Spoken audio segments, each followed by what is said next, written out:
E aí, povão, como que vocês estão? Vocês estão bem? Então tá tudo certo. Primeiro vídeo do ano 2021. O vídeo de hoje vai ser sobre o Apocalipse psicodélico. Porque se há um livro que é psicodelia total, é o livro de Apocalipse. Então, vamos mencionar alguns filmes, livros, trechos, para nós trocarmos essa ideia sobre esse livro maravilhoso da Bíblia, que é o Apocalipse. Olha, veja só, no vídeo usaremos algumas ferramentas que nos fazem entender um pouquinho dessa troca de ideia que nós vamos ter. Bom, uma das primeiras ferramentas, que é a base também da chamada do vídeo, que é o psicodélico. Então vamos ao psicodélico. Imagina só, se nessa chuva alguns elefantes aparecessem voando, se os cachorros tivessem no mínimo uns 5 metros e ainda falasse javanês. Psicodélico é uma manifestação da mente. E o termo surgiu na década de 60, quando surgiu drogas, alucinógenos, LSD, que altera a percepção e que produz vários efeitos psicodélicos.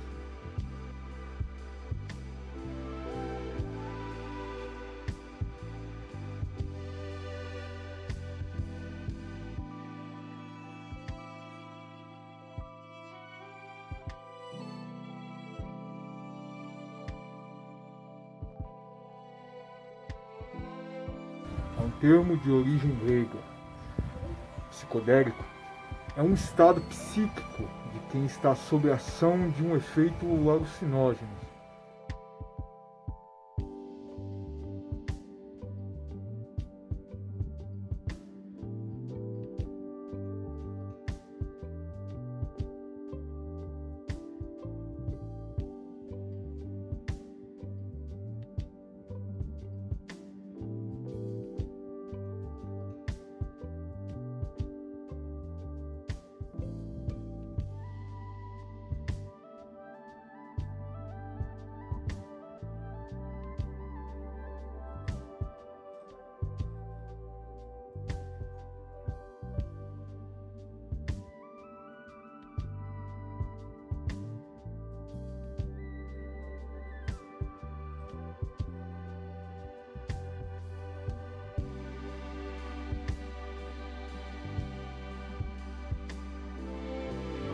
E faz com que tenha uma percepção de aspecto da mente que desconhecia anteriormente. E altera a consciência, trazendo sensações semelhantes ao sonho, psicose e êxtase religioso. E é muito louco explicar tudo isso daí. Vamos falar do psicodélico como forma de incentivo a usar algum tipo de droga para que você consiga entender o que é o psicodélico. Em primeiro lugar, eu sou totalmente contra, desculpem quem faz uso, mas eu sou totalmente contra o uso das drogas. Agora, imagina você conseguir atingir essa psicodélica sem precisar usar nenhum tipo de alucinógenos, ou seja, você usar a capacidade da sua mente de brisar, de imaginar, de viajar em todas as realidades que sua mente possibilita. Então esse é o sentido. Não usar nenhum alucinógeno físico, mas psíquico. A forma de atingir e até fazer com que nós viajemos no psicodélico é através da mente pura, extremamente natural. Então é nessa viagem que eu vou convidar vocês. Vamos?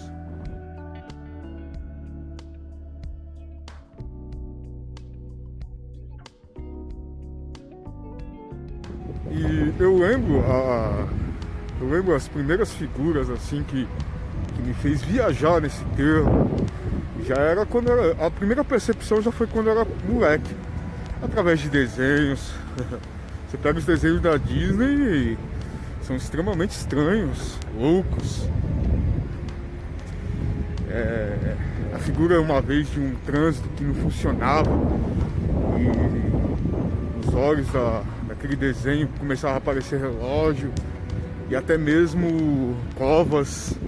Os desenhos antigamente eram totalmente fora do padrão ou dentro de uma realidade padrão. E eu lembro que eles fumavam, bebês de desenhos fumavam. Então, desde pequeno essas figuras já vem mexendo com a mente, né, meu? E cada um vai ter a sua interpretação sobre essas figuras, sobre esse psicodélico. E eu lembro de um dos filmes que mais chamou minha atenção na época, Alice no País das Maravilhas.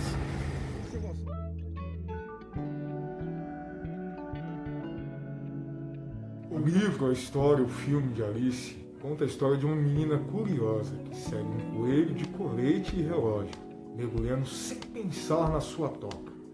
A protagonista é projetada para um novo mundo, repleto de animais e objetos antropomórficos, que falam e se comportam como seres humanos. No País das Maravilhas, Alice se transforma, vive aventuras e é confrontada com o absurdo, o impossível, questionando tudo o que aprendeu até ali. A menina acaba fazendo parte de um julgamento sem sentido e sendo condenada à morte pela Rainha de Copas, tirana que mandava cortar a cabeça de todos que a incomodavam. Quando é atacada pelos soldados da rainha, Alice acorda, descobrindo que toda a viagem se tratou de um sonho. Alice no País das Maravilhas é permitido dois caminhos: desfrutar da história aceitando seu absurdo ou vasculhar intelectualmente procurando símbolos obscuros que a explicam. O filme em si, ele trata de uma crítica muito severa à sociedade e aos seus costumes, aos seus julgamentos e aos seus pré-julgamentos. Se mergulharmos um pouquinho no universo, nesse mundo de Alice no País das Maravilhas, de longe, a primeira impressão é de que ela está num mundo perfeito. É um mundo onde tem bichos que falam, tem cartas de baralhos que falam. É um mundo perfeito, infantil. A personagem mergulha nesse mundo e ela começa a ver que aquele mundo não é perfeito. Dentro do imaginário dela, aquele mundo era cheio de trincheiras psicológicas, era cheio de absurdo, que aquele mundo não era perfeito. Em busca de um mundo perfeito, em busca de um mundo imperfeito.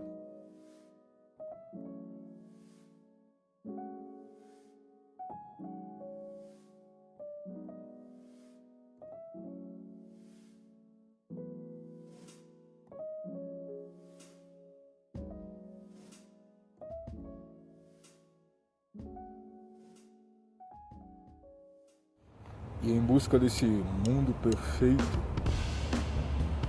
os seres humanos eles vão usando algumas ferramentas, algumas armas. Propriamente a arte ela propicia muito isso, né?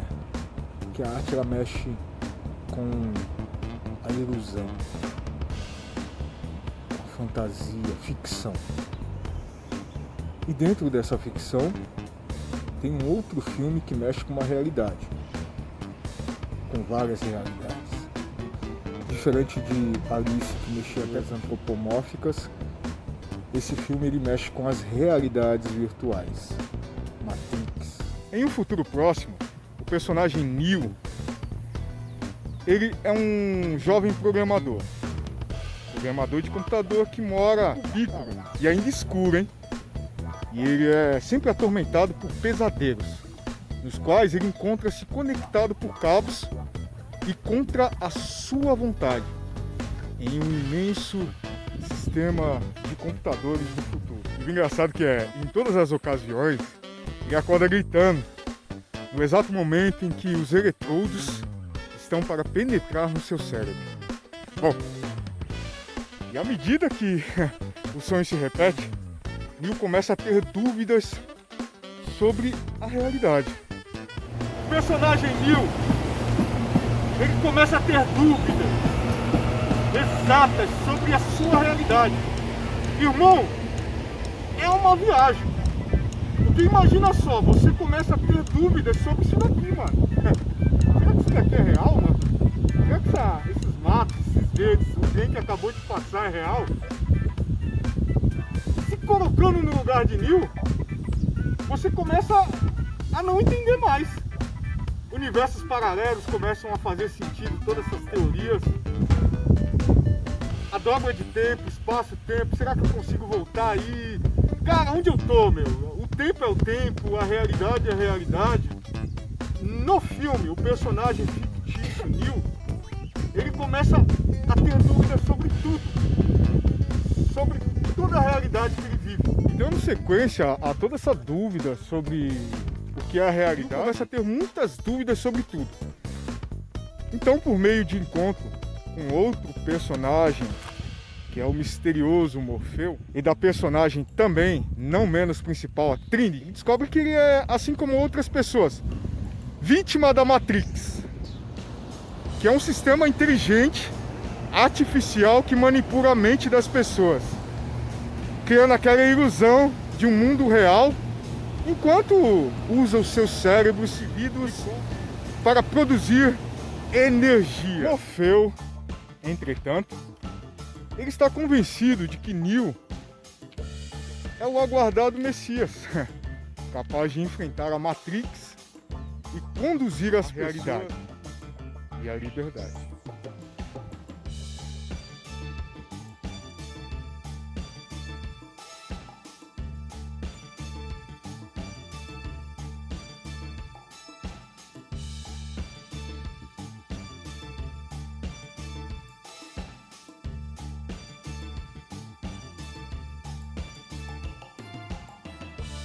No enredo do filme, a Matrix é um lugar abaixo da superfície da Terra. E é muito louco, que é onde a humanidade está em coma, dentro de casulos. E é controlada por esses computadores maléficos, que rodam sistemas operacionais. Os humanos servem como baterias, fontes de energia para as máquinas. E eles sonham que vivem numa cidade americana em 1999. A superfície da Terra foi destruída numa guerra dos humanos contra as máquinas, dotadas de inteligências artificiais.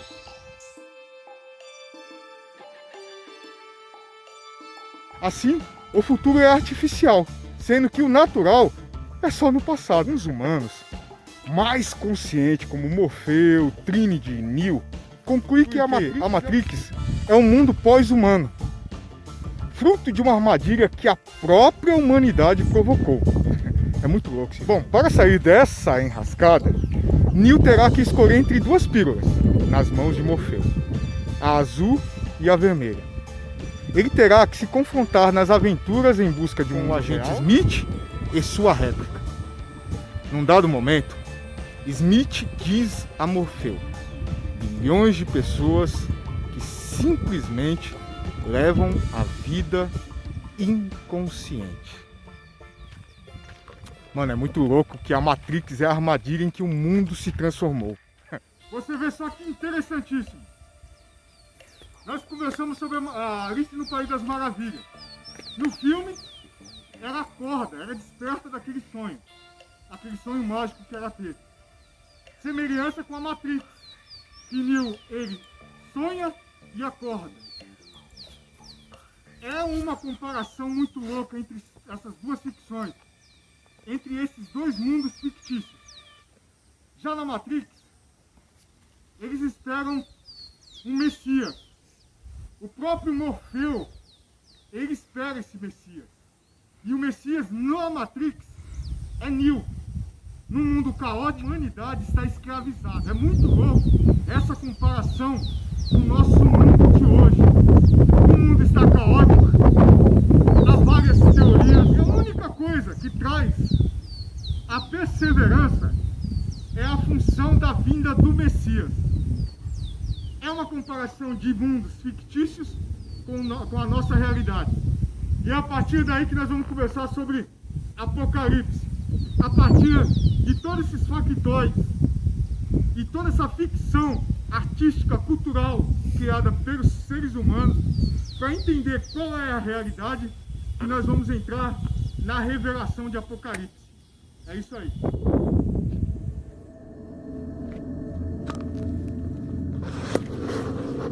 O apóstolo Paulo ensinou que é possível conhecermos os segredos de Deus, desde que contemos com a ajuda do Espírito de Deus, que conhece todos os seus mistérios. A compreensão de Apocalipse, o livro da Bíblia, o último livro da Bíblia, vem através de suas figuras, do seu simbolismo. Talvez, sem uma meditação espiritual, o livro se torna de difícil acesso intelectual. A partir disso, uma leitura embasada na fé espiritual apresenta uma figura mais clara, simples e de fácil explicação do livro mais difícil da Bíblia. João, como uma ferramenta de Deus, foi usado na obra para revelar Apocalipse para todos os povos, de todas as nações, em todos os tempos.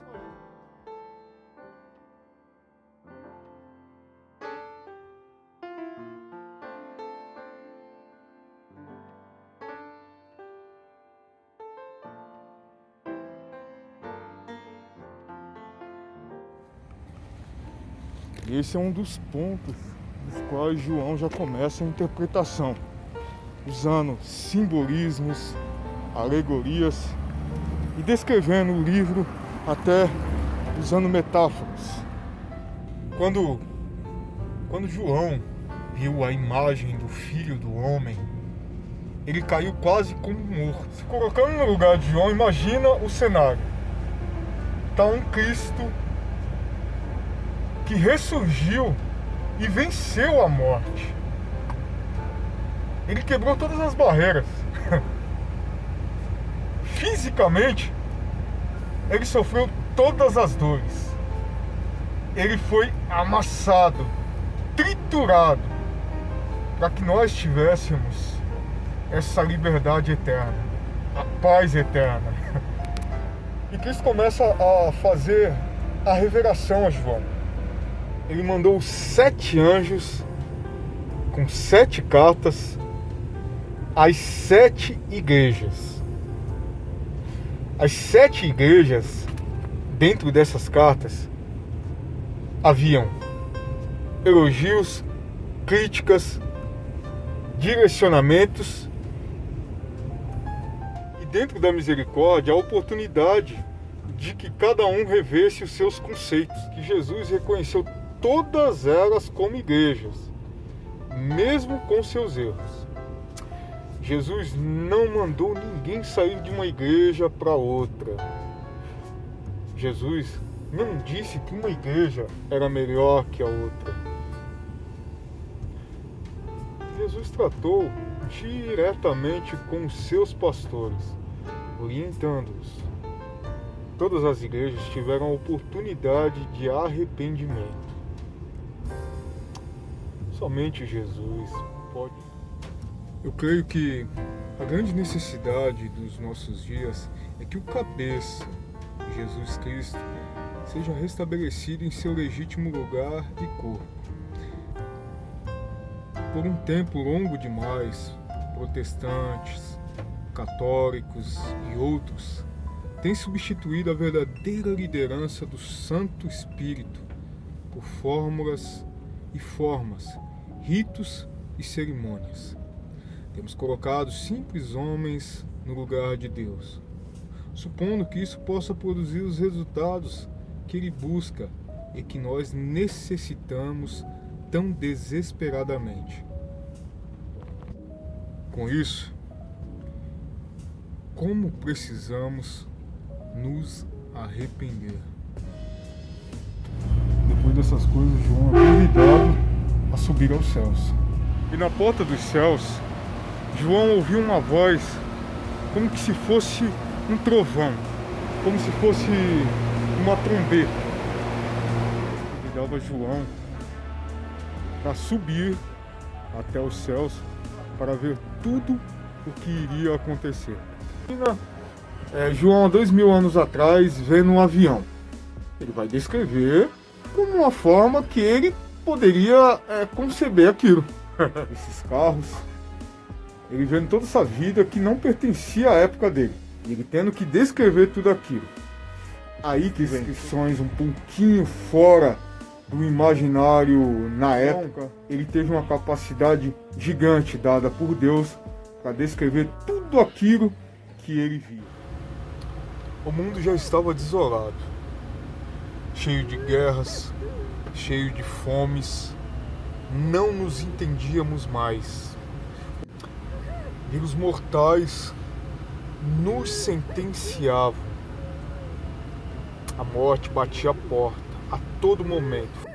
Falsos profetas, falsos pastores, o anticristo batia a porta da humanidade com a sua corja. O diabo, a besta. O mundo vivenciava o caos da maldade. Havia um único sentimento, que era o eu próprio, o poder. Haviam vários santos que substituíam o verdadeiro Cristo. Até as orações eram robotizadas e as pregações automatizadas.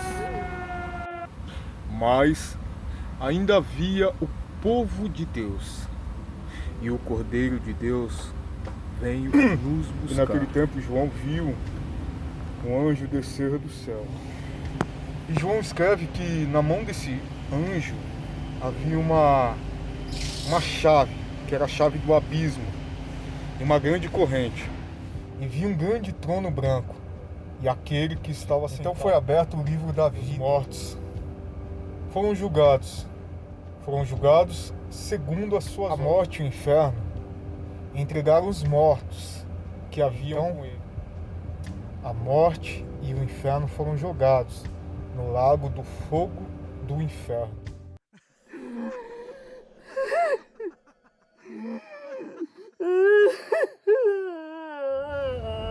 Se alguém não foi achado no livro da vida, esse também foi lançado no lago do fogo. Ali haverá ranger dos dentes, gritos.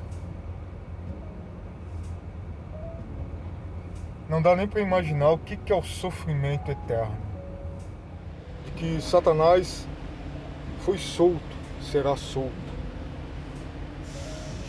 E o mal marchou, cercando todos os santos. O mal estava cercando os santos na terra. Do céu desceu um grande fogo e consumiu o diabo. Relata que o diabo foi lançado no fogo do enxofre. Já se encontrava a besta e o falso profeta. E o mal, as figuras do mal serão atormentados dia e noite para todo o sempre. E este é o fim. Este é o julgamento. Diferente dos julgamentos humanos, diferente do julgamento terrestre, que gera dúvida, que não é justo e que demora, o grande Pai, ele tem um julgamento certo. Ele é o justo do justo. Em todos os tempos nós temos que procurar estar no livro da vida. Vem o novo céu e a nova terra. Imagina a visão de João de novo. Bom, imaginar estar no lugar do João é maravilhoso. Porque desde o começo, essa foi a meta. Imaginar, pensar, se colocar no lugar em todos os sentidos. João, ele relata que viu um novo céu. João relata que viu a nova cidade santa. A nova Jerusalém. E nessa Jerusalém, Deus habita com eles. Na nova Jerusalém não precisa de sol, não precisa de luz.